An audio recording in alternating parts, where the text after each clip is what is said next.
going to demonstrate the discovery and data product access features of our working prototype of a data mesh platforms. In this case, the prototype is built upon and enabled with Octo's CX search technology. And we want to demonstrate first one of the prime features and differentiators of a data mesh platform is that it abstracts technical complexity and makes it really easy for data consumers without having any specialized data tool knowledge to easily interact with, discover, search, and understand data products in the mesh. So in the scenario where a consumer may be a data scientist who needs to find data to train an artificial intelligence model development, and they're looking for data sources on the mesh related to injuries. So through natural language query, the platform enables the consumer to simply type in injuries, and the mesh platform immediately displays the fact there are, if you look on the right, there are 2 data products that have injuries in the title. One is an injuries data product that's the authoritative source of injuries Army-wide, and the other data product is an aggregate data product, and that contains input from the all injuries data product and information about training events. So is an aggregate that shows injuries that are related to training. So you can see that textually on the right, but the platform makes it very easy to understand what the mesh and all the connections are. The yellow bubbles represent data products. You see we have 2, an injuries data product and a training injuries. The pink represent inputs. So in this case, there's an input of the safety reporting system provides input to the injuries data product. That data product has output of a daily snapshot of Army injuries. As you see here, it's an S3. So that is stored, that output is stored in an S3 bucket in an AWS platform. You see the high-level transformation processes that are applied to that output. That injury data is read, it's validated, there's a snapshot that's produced, and then that snapshot is written to the S3 bucket. That output then becomes input to the daily snapshot of all Army injuries, and that is input to a training injuries data product represented in the yellow, which then goes through a couple of transformation steps. That data is read, and then there's a filter applied to injuries related to training events only, and then there's an output. So the blue is output, the green represent the data pipeline steps, the pink the input, and the yellow the data product. This allows us to illustrate the difference between a data product and a data mesh paradigm and operating model and just a data set. A data product is an architectural quantum that looks at the whole end-to-end from data source to the pipeline to data outputs and provides all the metadata about, in this case, you're seeing training injuries data products, the inputs, the pipeline, the outputs, as well as, so there's descriptive metadata, there's the data itself, and there are codes, actual code that's applied to the data product that enforces within each autonomous data product global data policies and local policies. You'll note that this data product training injuries is owned by the training domain. That reinforces the fact that in a data mesh operating model, the individual domains and product owners within those domains have complete autonomy to create their own products and expose them for consumption on the mesh. By selecting the data product that you want to discover and understand more about, click on in this case, the data product, or type in and using natural language query, the actual data product name in the search bar. And you'll see the training injuries data product metadata is displayed on the right-hand side of the screen.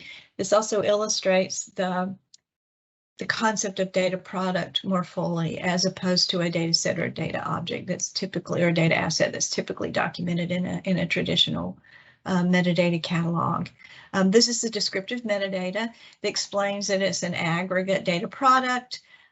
It provides the ability, very much like in, the Amazon marketplace, the data product consumers who have used the one or more of the outputs of this data product to come back and rate it so that other consumers can see the value proposition of the actual use of the data product in support of an operational mission. The information about the domain owner, in this case it's the training management domain that's the data product owner. There are service level objectives that these data product owners guarantee consumers so that a consumer can know that there's both a daily snapshot and a real-time streaming update output of this event log of training injuries available. And then the consumer can select any of the outputs that interest them. In this case, we'll select the daily snapshot, and you're immediately taken to the descriptive metadata about that output, as well as a live link to where the data is actually stored. And I'm going to drill down into this in just a minute.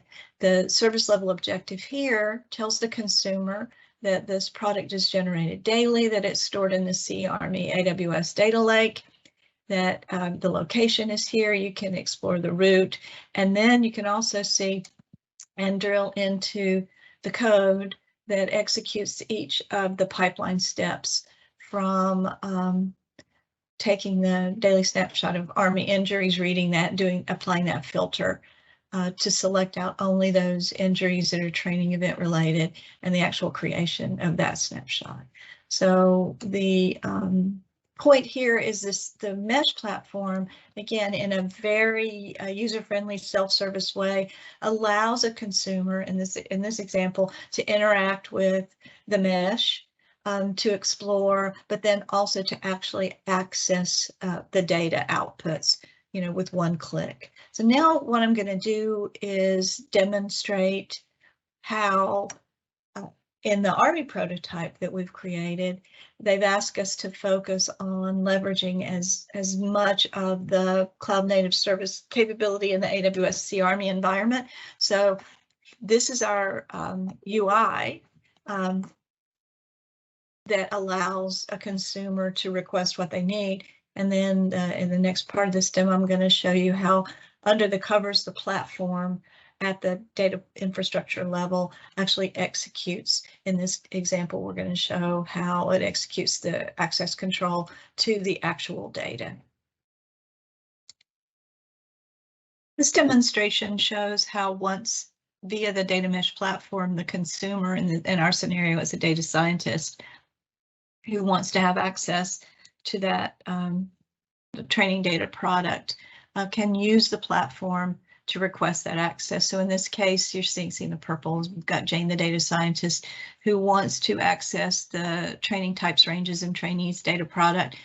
They do not have access, so they're going to request via the platform access control. They're saying why they need it, their justification. They want to have read access, and they're saying they need to build an AI model, and there's via the platform just clicking to request that policy change. As simple as that. No forms. The platform itself knows who Jane is using that request to submit to, in this case, we're switching to the persona of Joe, the data product owner, who owns 3 data products within his domain and can view the permissions that he's already granted to this data product that Jane wants access to, and can see via the platform that Jane has submitted a request for access control to the information on training types and ranges, and can choose to review that request, make that policy change, and either enable or disable that access. So in this case, you see that Jane has requested access to for the building the model in the training predictions domain and needs that access to the training ranges. And so that data product owner now has approved that policy successfully, so that now automatically, Jane, and you see reflected here that training predictions domain now has access, read access to the data product owned by Joe. And Jane now will be able to engage and access that product. In this case, the scenario was enabled totally with AWS Cloud Native Services that are available in the IL4 environment. So this illustrates that a data mesh platform leverages a portfolio of tools that vary by customer and by need.